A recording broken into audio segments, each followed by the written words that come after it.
ndabika yange mbamanyi wawe besisanyusa. So abasinga obungi bampa comments. I'm very humble and that's who I am. N'abalala ne bakulimba oli mulungi nnyo sibimanyi ebyo simanyi bulungi buli ku mutima. So zezo comments esinga okubulira pozize muntu eziba amatu ku bad mind.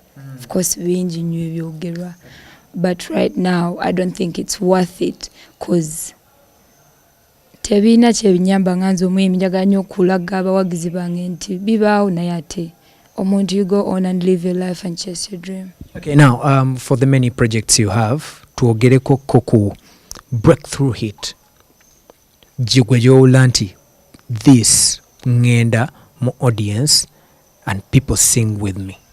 Omuliro from olutandikira mpaka weruddayo nti basobodde okuyimbisa emirundi ng'etaano.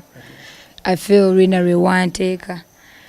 But then my music journey is so surprising. Mba nkyali awo nefulumya ate olumya banno. And period omuliro gye yakwatirako mu bantu ate si olumya banno gye yakwatiddeko. Olumya banno namufulumya in 1 month and everyone is singing, you be like, what? I haven't pushed this song this far, but TVs and radios are playing it, so siyinza kufuna olwo oluyimba nze nganze lwenyinza kugeraageranya ne music kati gwenfulumya cause njagala nnyo okubeera nga nzaako ekintu ekisinga ku kyembadde nkola. Maybe sinaba breaking through nze mpulira n'akatandika. Tunyumizeko ku experience y'oluyimba omuliro being it a breakthrough, yes, naye ddo lwali lutya for like from the first time you did the recording paka gye lwaggwera ddo experience yayo yali etya wakeera otya kumakya walufuna otya ani yaluwandiika challenges ze walufunamu kakyakakuwa kuba kati saawa eno tulwenyumirizaamu naye biki ebyo ebyaliwo oluyimba nga lukolebwa. I'll be honest, tewali oluyimba lwalina kuba lwange ngeera timing ya Katonda nti kya happeninga yenze yalukola. Nali mu studio Andre nakubamu oluyimba nga ya revoicinga. I'm like, luno oluyimba olutunda nagamba yeah. Naluvoicingirawo nze kennyini bwe naluwulira nga mpulira ntutula mu bulungi, so naluvoicingirawo saalinda nakumuwa second thought oba ndusiimye oba sirusiimye oba oyusanga omuyimbi omulala yandize n'alugula. So nze bwe naluwulirawo bwe nayigira ebigambo ate muntu tubadde nnyo nga tuconnectinga nnyo mu music.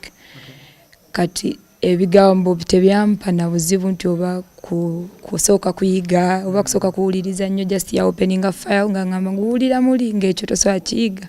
So it was just a flow eyali nti it was meant maybe tewali bye nayitamu saaka era nti oba Andrew ankubidde mu jangu ofuna oluyimba.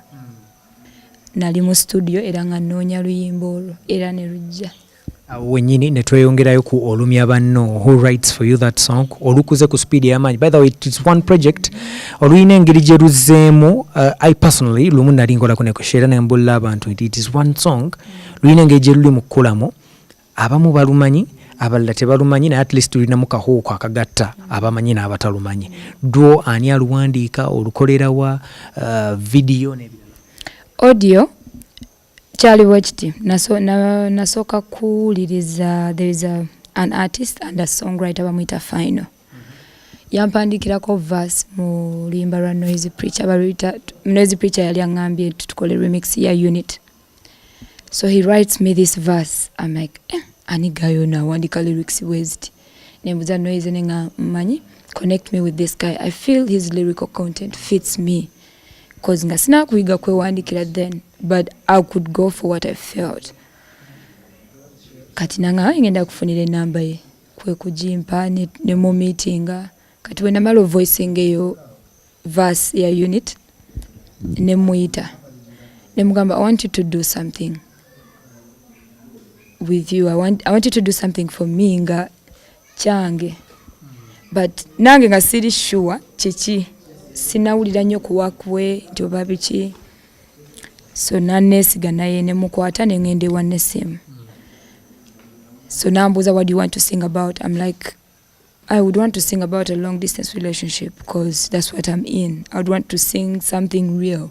Nga solo chimba nenchijayo feeling because I'm experiencing that vibe. n'agamba okay.